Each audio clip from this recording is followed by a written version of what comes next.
Hey everyone, hey, we want to show you when we grow plants from seed, particularly trees and shrubs, some of those seeds have fleshy fruit.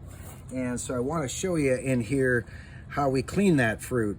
Well, this is Juneberry seed, or fruit I should say, and it's all fleshy, and this has been soaking for a week.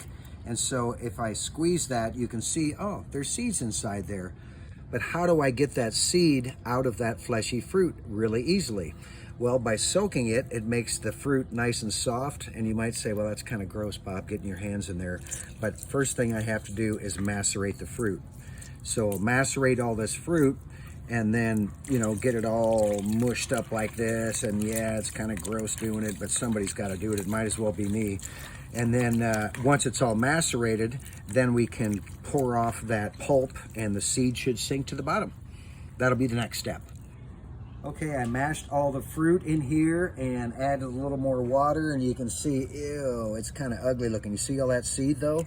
But if I put that back in there, you can see actually some seed on the surface. What does that mean? Well, we think that seed's probably not viable. It's probably floating because it's hollow inside.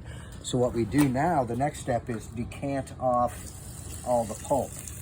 And you might lose some seed in there. The floaters, I'm just gonna let go and not take my chances.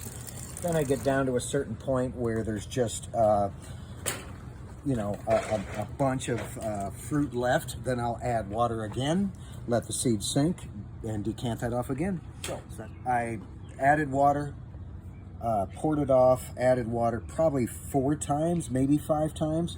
And each time I'm adding the water, I'm kind of mixing it up and then letting the seed settle again. Sometimes those seeds will come to the surface. Those that do come to the surface, I'm not chancing it. I'm saying you're not viable.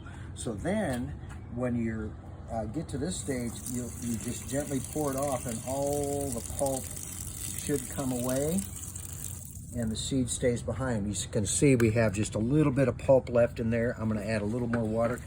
Now I just pour it over the strainer so I don't lose any of my precious seed, and I'll deal with that later. Once I strain it, then I can tap it right onto a newspaper.